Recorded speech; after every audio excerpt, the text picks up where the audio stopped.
Hi hello வணக்கம் and welcome to தமிழன் சமையல். இன்றைக்கி நம்ம தமிழன் சமையலில் தோக்லா இட்லி எப்படி செய்கிறதுன்னு பார்க்கலாம். அதுக்கு முன்னாடி நம்ம சேனலை சப்ஸ்கிரைப் பண்ணாதீங்க, சப்ஸ்கிரைப் பண்ணிக்கோங்க. மறக்காமல் பெல் ஐக்கானை கிளிக் பண்ணிக்கோங்க. தோக்லா இட்லி செய்யறதுக்கு 1 கப் கடலை மாவு எடுத்துக்கலாம். கூடவே 1/2 ஸ்பூன் மஞ்சள் தூள், 1 ஸ்பூன் உப்பு, 2 ஸ்பூன் சர்க்கரை, கூடவே ஒரு எலுமிச்சம்பழம் எடுத்து நல்லா அந்த எலுமிச்சம் சாறு பிழிஞ்சிடலாம்.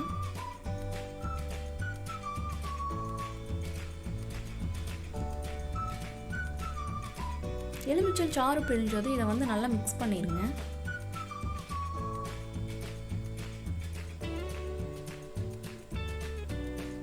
நல்லா இந்த மாதிரி கலந்துட்டு இதுக்கு தண்ணி சேர்த்து பிசைஞ்சிடலாம்.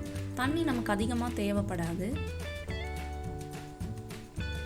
நம்ம நார்மலாக இட்லி மாவு கன்சிஸ்டன்சியில் இருக்கணும், அப்போ தான் கரெக்டாக இருக்கும்.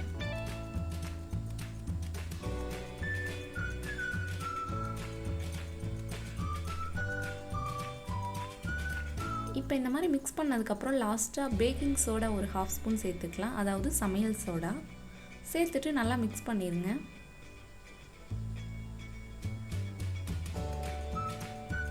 இப்போ இப்படி எடுத்து பார்த்தீங்கன்னா இந்த கன்சிஸ்டன்சியில் இருந்ததுன்னா இட்லி கரெக்டாக வரும்.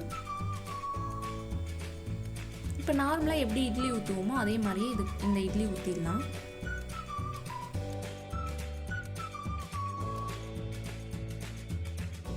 இப்போ இது மூடி போட்டு ஒரு 15 நிமிஷம் நல்லா வேக வச்சிடலாம். 15 நிமிஷத்துக்கு அப்புறம் ஓப்பன் பண்ணி பார்த்தீங்கன்னா நல்லா இட்லி பார்த்தீங்கன்னா உப்பி வந்திருக்கு. இது வெந்துருச்சான்னு நம்ம செக் பண்ணிடலாம். இந்த மாதிரி குத்தி பார்க்கும்போது ஒட்டாமல் வரணும். இப்போ கரெக்டாக இருக்குது. இப்போ இதுக்கு தாளிப்பு சிரப்பு ரெடி பண்ணிடலாம். அதுக்கு ஒரு 3 ஸ்பூன் ஆயில் எடுத்துக்கோங்க.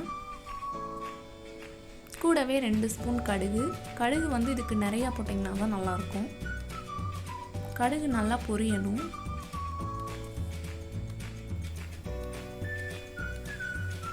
கடுகு பொரிஞ்சதும் ஒரு 7 பச்சை மிளகாய் எடுத்துக்கலாம்.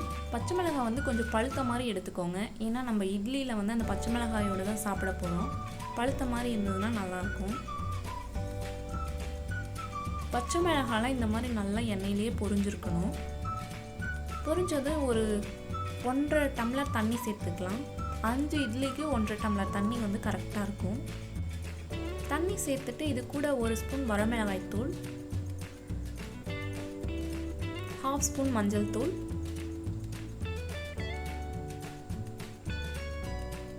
2 ஸ்பூன் சர்க்கரை, 1 ஸ்பூன் உப்பு, லாஸ்ட்டாக ஒரு 1/2 லெமன் ஜூஸ் பிழிஞ்சிடலாம். அந்த புளிப்பு சுவைக்காக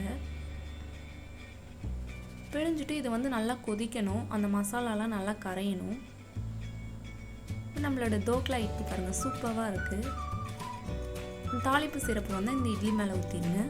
நல்லா அந்த சிரப்போட ஒன்றா இட்லி நல்லா ஊறிடும்.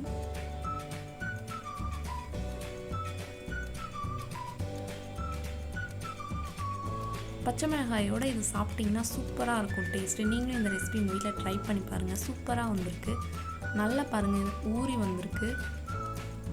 நீங்களும் ட்ரை பண்ணிவிட்டு எப்படி இருந்ததுன்னு கீழே கமெண்ட்டில் சொல்லுங்கள். உங்களுக்கு இந்த வீடியோ பிடிச்சதுன்னா லைக் பண்ணுங்கள், ஷேர் பண்ணுங்கள். Thank you friends.